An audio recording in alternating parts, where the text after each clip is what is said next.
Hi, and welcome to Mrs. Pam Reads, where we are continuing in the Magic Circle by Katherine Neville. And I am going to flip this around because I don't suggest it often. And in the last video, I said, see you tomorrow. And I do have a daily devotional channel where I do post every day, but this channel, I don't post every day, mostly around every 3 days. But if you do subscribe free of charge and you click on the bell tab, you'll get a notification every time a new video posts. So if I say tomorrow, but I really mean next time, you'll just get a notification and you'll be right on top of it. All right. So in our last video, Ariel, Wolfgang, and Dacian are at the restaurant. But Dacian had asked Wolfgang to step away from the table before he even came to see Ariel. So there was all this little, oh, who is this guy kind of thing. And there's a good description of him. Apparently, he's quite strikingly handsome, even though he's up there in years. And you got basically his ancestry during this section of the book. And we stopped in the middle of like nothing because it's a very long chapter. So we'll pick it up and we'll see how far we get today. All right. Something about a new age. Okay.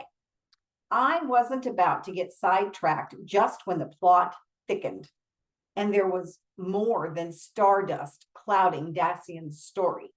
How could he and Pandora have been gypsies when by all accounts I'd heard the Nazis considered gypsies lower on the evolutionary totem pole than Catholics, communists, homosexuals, or Jews?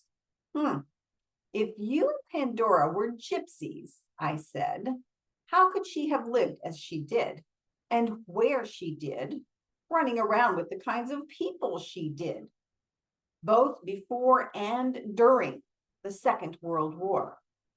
Dacian was regarding me with an odd half smile. And how did she live?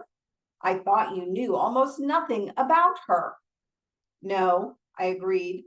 But what I meant was, how could Pandora and Laugh have stayed in that luxurious apartment in Vienna all during the war? I've been there myself, so I know what it's like, and lived such a lavish lifestyle. How could she have mingled with Nazis and such? I don't mean just to be able to pass herself off as an upper-class Viennese rather than a gypsy. I mean, how could she have permitted herself to stay here in Vienna when her own people were being, I dropped to a Soto voice. I mean, how could she have stayed on here as Hitler's favorite opera star? Dacian was looking at our wine glasses as if he'd just noticed they were empty. He replenished them himself, knowing the punctiliousness of Viennese waiters in such matters. I could only assume he'd instructed them all to stay away. Is that what you've been told? He asked, as if to himself. How interesting. I should like to know where you heard it, for it appears this tale must have been the collaboration of a number of creative minds. He looked at me and added, very creative, completely appropriate for a descendant such as yourself of a family line originating in the constellation of Orion. Are you saying none of it is true? I am saying that every half truth is also a half lie, he said carefully. Never confuse people's beliefs with reality. The only truth worth exploring is one that leads us closer to the center. The center of what? I asked. The circle of truth itself, Dacian replied. So are you going to help me or help rid me of those half-truths and beliefs I've collected and shed a little light on my own reality? Yes, though it's hard to answer questions properly unless they are put properly. Unexpectedly, he reached out and put his hands over mine, which rested at either side of my plate. I felt electricity moving into my flesh, my bones, suffocating me with warmth. But before I could speak, he motioned for the waiter, rattling off something in German I couldn't make out. "I've ordered us a sweet," he said, sweet as in dessert. "Something good, lots of chocolate. It's named for a famous gypsy violinist of the last century, Rigo Janci, Jancsi, who broke the heart of every noble woman in Vienna, and not only by his playing of Paganini." He laughed and shook his head, but as he withdrew his hands from mine, he seemed to be observing me closely. Without a word, he took something from his inside vest pocket and gave it to me. In my open hand lay a small gold locket, oval in shape, etched with an animal bird design similar to the one on his vest. There was a hinge at either side. When I clicked the pin, one side of the locket popped open. Inside was a picture, quite old, a shimmering hand-tinted photo on metal, like the platinum-coated tintypes from around the turn of the century, but unlike many photos of that era, whose subjects had the glassy expression of sockeye salmon, this picture, with its lifelike tints, had the freshness of a recent snapshot. The face in the oval was clearly the young Dacian Ariel. I regarded with a kind of awe that magnetism everyone had described in this time capsule from his youth.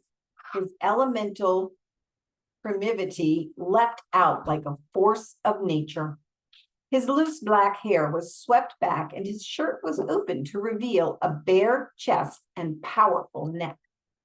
His handsome face, with its straight, slender nose, intense dark eyes, and slightly parted lips, exuded a wildly breathless essence that called to mind Laugh's steaming jungle panther, companion to the god.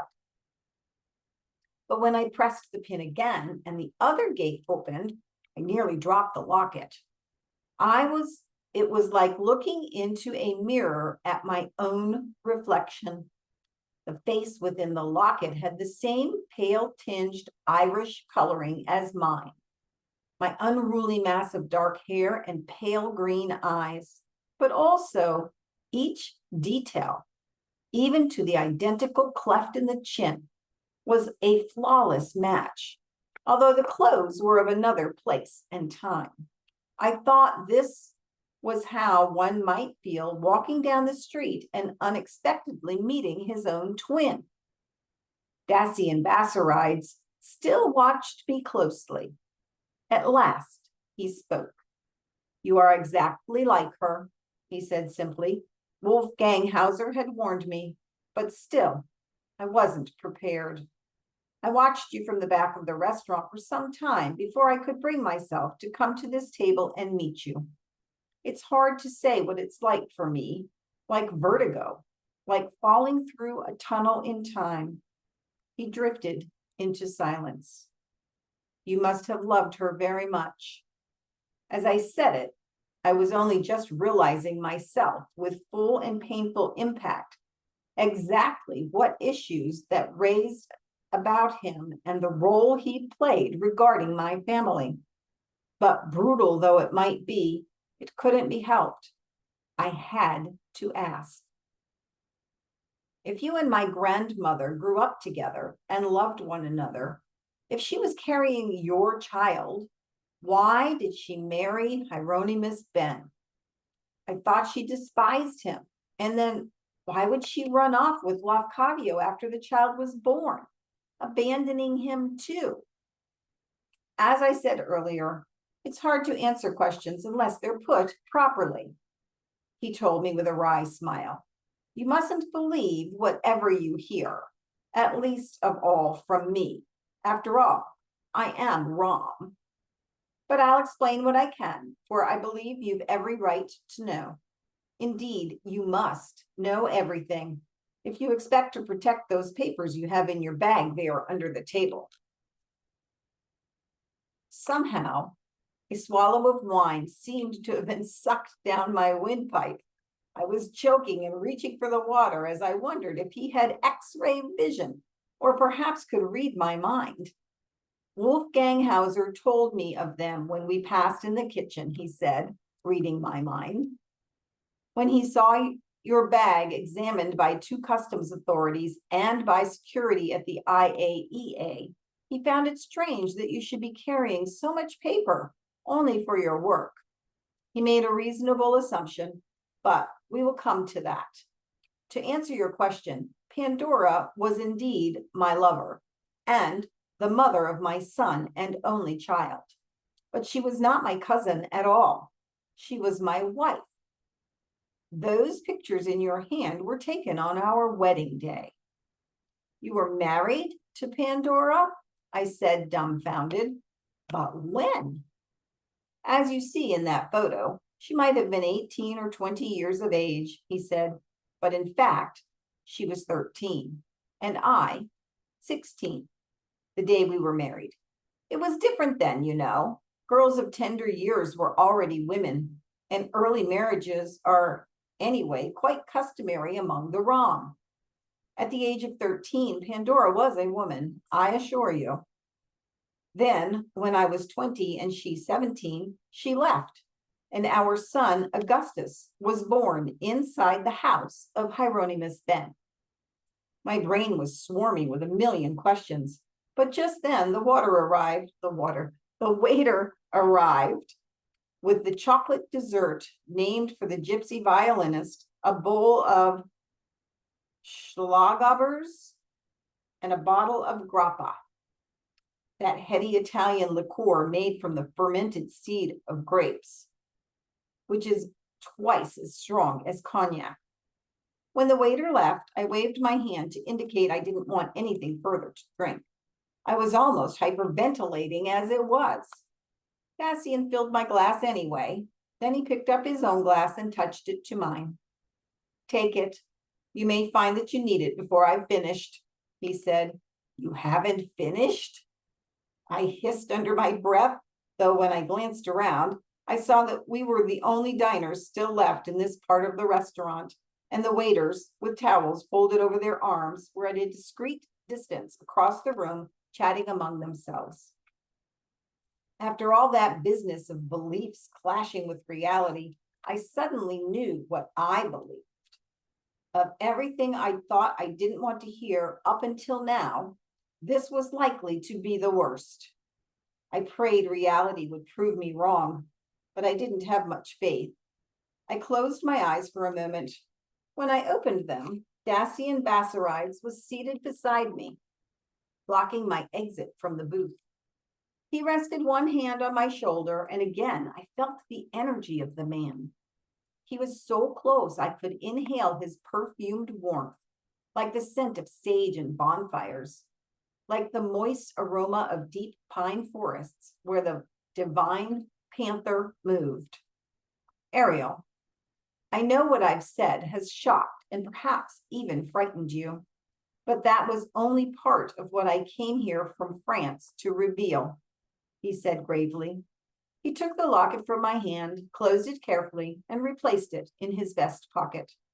It's imperative that you hear everything I have to say, however unpleasant. To close one's eyes and ears at this moment is a dangerous decision for any of us to take, most especially for you. I can't take any decisions at all, I said bitterly. I don't think I can take any more of anything. Oh, yes, you can, he said.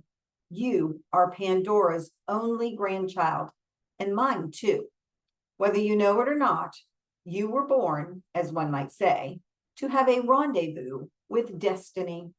Your journey toward it has already begun. But my people make a distinction between destiny and fate. We don't think we are born with a fate that impels us to act out some script composed by a higher hand, but rather that each of us has a destiny, a pre-existing pattern which, in our hearts, we wish one day to fulfill. However, in order to pour yourself into this new form, this higher vessel, as it were, you must recognize it is your destiny and seek it accordingly. Just as a swan that's been raised among chickens must realize his own destiny is in learning to swim and to fly, or he will remain nothing but an earth-bound fowl scratching in the dust all his days. And I think we're going to stop there. Still not a stopping spot, just a paragraph, but boy, this is a long chapter. All right. The ancestry and the mystery continues. I hope you have a wonderful day, and I will see you next time. Bye.